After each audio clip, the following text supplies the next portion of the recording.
लगातार तीसरी बार लखनऊ की धरती से राजनाथ सिंह को फिर से सांसद बनाने के लिए यहाँ पर लगातार मुहिम जारी है और कमान उनके बेटे नीरज सिंह जो बीजेपी के वरिष्ठ नेता भी उन्होंने संभाल रखी है। सुबह से लेकर रात तक कैंपेन चल रहा है। कुछ मुद्दों में परिवर्तन है या नाम से ही जीत जाएंगे? हम नाम से नहीं, हम काम से जीतने वाले लोग हैं। मुझे पूरा भरोसा है जनता जब मूल्यांकन करेगी तमाम पार्टियों की योजनाओं का, उनके नेताओं का, और अगर लखनऊ के संदर्भ में कहूं तो यहाँ के प्रत्याशियों का, तो मुझे लगता है कि जिस बटन पर जाकर उनकी उंगली रुकेगी वो कमल का ही बटन होगा। माननीय नरेंद्र मोदी जी के कार्य के संदर्भ में कौन नहीं जानता। भारत का मान सम्मान स्वाभिमान पूरे विश्व में उन्होंने स्थापित करने का काम किया है। हमारे राष्ट्रीयता के भावना को जगाने का, हमारे सांस्कृतिक महत्व को समझाने का उन्होंने काम किया है और विकास की ऐसी इबारत लिखी है कि हर एक वर्ग को उन्होंने छूने का काम किया है। उसी प्रकार से माननीय राजनाथ सिंह जी ने करीबन 50,000 करोड़ की परियोजना इस लखनऊ के लिए संस्तुत कराई है। हम अपने कार्यों का लेखा जोखा जनता के बीच में लेकर जा रहे हैं। मुझे पूरा भरोसा है कि इस बार केवल जीत ही नहीं, इस बार लखनऊ में इतिहास रचा जाएगा। अच्छा, आगे की क्या योजना है? क्योंकि बहुत सारा काम हुआ पिछले 10 सालों में लखनऊ में जो दिखाई भी पड़ता है।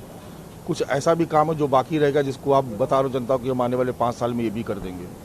देखिए, पहली तो हमारी प्राथमिकता यह है कि जो 50,000 के कार्य संस्तुत हुए हैं उनको हम जमीनी स्तर पर लेकर आएँ।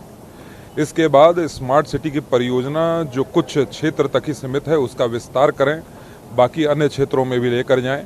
जल की व्यवस्था पर भी काफ़ी काम किए जाने का काम अभी शेष बचता है और स्वास्थ्य के क्षेत्र में भी हम एक बड़ी परियोजना लेकर आने वाले हैं। मैं ऐसा आपके माध्यम से अपने व्यूवर्स को भी बताना चाहता हूँ। अच्छा, इंडिया गठबंधन भी चुनाव लड़ रहा है। यहाँ पर उनके भी प्रत्याशी हैं जो जगह जगह जा रहे हैं, आप सभी लोग जानते हैं। कहीं कोई जाति समीकरण का या कहीं कुछ ऐसा लग रहा है कि इंडिया गठबंधन एकजुट होकर के तो मुस्लिम वोट बैंक एक तरफ शिफ्ट होगा, उसके साथ तमाम जो समाजवादी पार्टी का वोट बैंक, कहीं कोई लड़ाई महसूस हो रही नहीं है? लखनऊ ये अटल जी की कर्मभूमि रही है। ये गंगा जमुनी तहजीब के लिए जानी जाती है।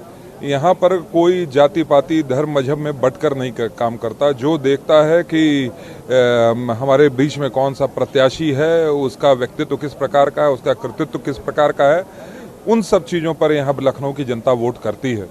और इसलिए मैं कह सकता हूँ कि पिछली बार माननीय राजनाथ सिंह जी को 57% वोट मिले थे और वो 3.5 लाख मतों से जीत कर लोकसभा पहुँचे थे। और इस बार लखनऊ की जनता ने इस बात का नारा दिया है कि लखनऊ बोले इस बार 5 लाख पार।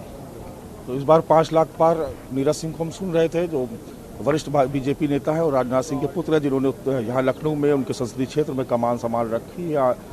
जल्द ही यहाँ पर भी प्रचार और रफ्तार पकड़ेगा। हालांकि तमाम दूसरे दल भी यहाँ पर प्रचार प्रसार कर रहे हैं, लेकिन जिस तरीके से काम हुए हैं इस बात की पूरी उम्मीद जाहिर की जा रही है बीजेपी की तरफ से, नीरज सिंह की तरफ से, कि इस बार 5 लाख के पार यानी 5 लाख से ज़्यादा मतों से जीत कर रिकॉर्ड बनाया जाएगा।